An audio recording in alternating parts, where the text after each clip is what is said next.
On today's episode of The Front Row, we are at the Downtown Cultural District at the studios of Lubbock Public Media. I'm Clint Barrick, and our special guest on the show today is Dr. Johnny Verbaeten, and he's a very familiar figure to us in the Lubbock musical community. Many of you have heard him play many times, and it's so fortunate for us to have Johnny as our guest on the show today. Thank you for being here. Yes, thank you for having me. So tell us, lots of folks, of course, will know who you are, but tell us a little more formally a little bit about you and your background and your journey that has brought you to where you are today. Yeah, sure. So my life has really been centered on music. It's been a gift to me. It's what brought me through all of my education. I actually grew up just outside of Milwaukee and have made my way down here all the way to West Texas. And each and every stage of the journey has been informed by what this wonderful gift of being able to play the piano has given to me. Here in Lubbock, I've really enjoyed this musical community. I've lived in many towns, and I can say these are the friendliest musicians I've ever worked with. It really is a community. We all seek to try to build up this musical community and see Lubbock become a really wonderful music destination. And specifically, I've done a lot of work here with my jazz trio, the Johnny Verbaeten Trio. We write original music. We perform a lot all around town. We do instrumental, traditional piano, upright bass, and drums, jazz. I play with Dustin Pedigo and Tristan Knock. It's a really wonderful group. All right. Well, where did you go to school? Yeah, so I did an undergraduate degree at a small college in Missouri called College of the Ozarks, and I did a piano performance degree. At that time, I was playing classical piano, and wasn't until around my senior year in college I became obsessed with jazz.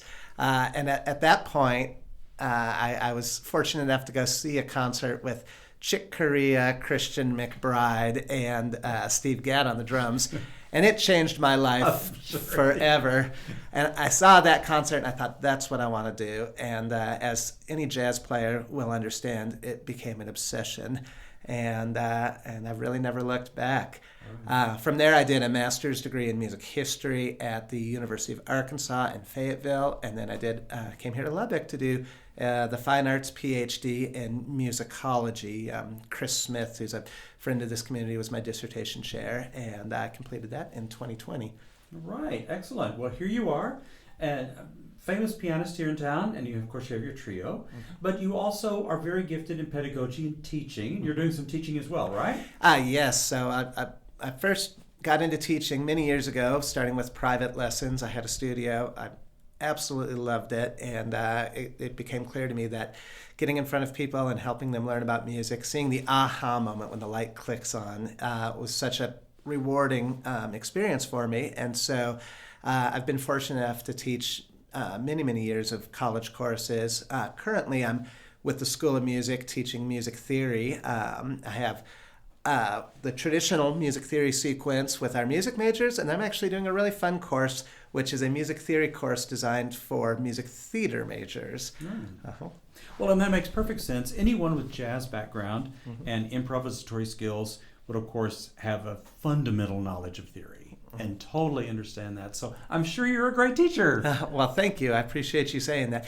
Yeah, jazz oftentimes gets compared to a language, and it's like learning a language, and you take all these complicated processes and you study them, and then at some point they're internalized and you can speak that language. And it really, when you get together with wonderful jazz musicians, it's such an exciting opportunity to speak that language together through music. Right. Well, let's talk about the other hat that you're currently wearing. You are now heading up the Presidential Lecture and Performance Series at Texas Tech University. How did that come about? Yes, thank you. So, yeah, I am the new Assistant Director for the Presidential Lecture and Performance Series. I began this fall in that role.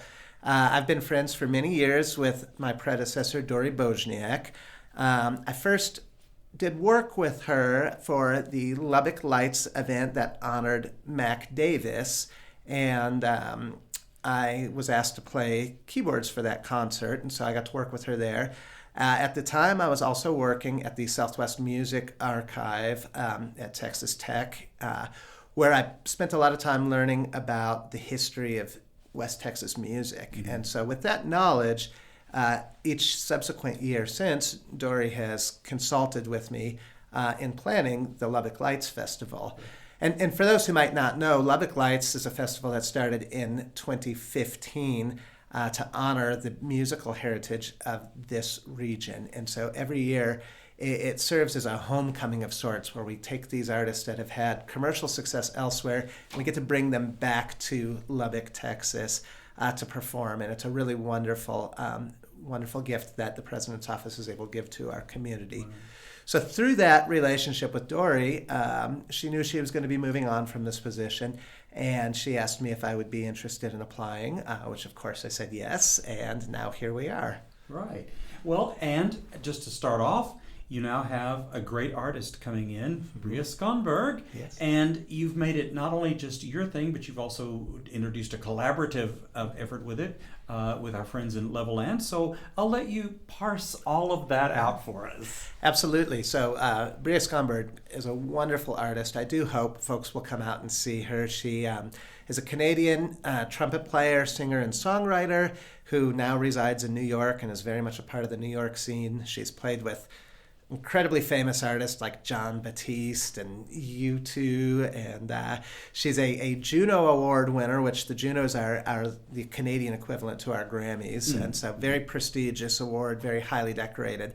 And one of the goals we have with this series is to bring some of that talent out here to West Texas, because we don't always have opportunities to hear a jazz artist of this caliber in our region. And so to kind of maximize that goal, we had the idea of partnering with the historic Wallace Theater in Levelland and my colleague Allison Keeling.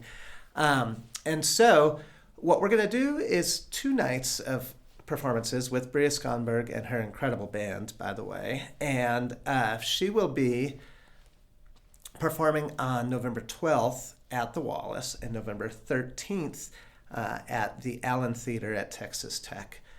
With the Wallace Theater performance, we're really treating this as more of an intimate evening that will be a little bit closer to like a New York jazz club type of vibe. And then, of course, the Allen Theater seats over 900, and we'll be doing a larger concert there at the Allen Theater. And so we really think this would be a great opportunity to see her in 2 different contexts. Mm-hmm. And I'll add to that, as a jazz performer, one of the things I love about jazz is it really is a genre that's meant to be enjoyed live. There are great jazz albums out there, but the contract between the audience and the performer in a jazz performance is a really special moment where you play music in a way that can never be replicated. And so each and every jazz performance is a unique interaction between audience and artist. And so I can guarantee that if you were able to catch both nights with Bria, you will have a completely different experience on both nights, and you'll get to know her in a different way by seeing what that's like in 2 different nights in 2 different contexts and settings. Right, great. So tell us once again times and dates for both performances. Mm-hmm. So she will be at Texas Tech in the Allen Theater on November 13th, and that event starts at 7 o'clock. And then she will be at the Wallace Theater on November 12th. Okay. For people who want to get tickets, what is the best way to do that? So the best way to do that is online. You can go to the Wallace Theater website, or you can go to presidentialseries.ttu.edu for the Allen Theater performance. All right, sounds great. Yes. While I have you here, tease us just a little bit about what you have in store for us in terms of the PLPS for the remainder of the year. Yeah, thank you for bringing that up. So we have 2 incredible concerts that are going to be happening in the spring. We have Morgan James, who's a singer and songwriter, and then we are going to have our Lubbock Lights Festival centered on the history and the legacy of Stubbs Barbecue. For folks who have lived in the community for a while, they'll remember Stubb and his incredible impact. He opened his barbecue joint in 1968 on 108 East Broadway, right here in Lubbock, and his stage became the central place for creative exchange and the visual arts and the musicians. His jam sessions were legendary. Important artists like Stevie Ray Vaughan and Muddy Waters came and frequented the area. And so we're going to have an event that's going to be put together with the help of Andy Wilkinson, Lloyd Maines, Paul Milosevic, and Terry Allen. And they're going to be sharing what it was like to be in the room and experience Stubbs and his iconic venue. So it'll be a really fun event. And you got all the right people, so that's great. Yes, thank you. Yeah. It's a real pleasure. And we're also working with the Southwest Collection, and so there'll be some archival items on display as well, and some rare photographs that folks maybe haven't seen before of Stubb and his venue. So. Okay, that sounds great. Well, Johnny Verbaeten, tell us once more, for people who want more information, the website to go look at. So you can find all of this information on the series and on the Bria Skonberg concert at presidentialseries.ttu.edu. Great, excellent. Dr. Johnny Verbaeten is our guest on the front row today. Johnny, it's great to be with you. Thank you so much for being with us on the show today. Thank you so much. It's been a pleasure talking with you.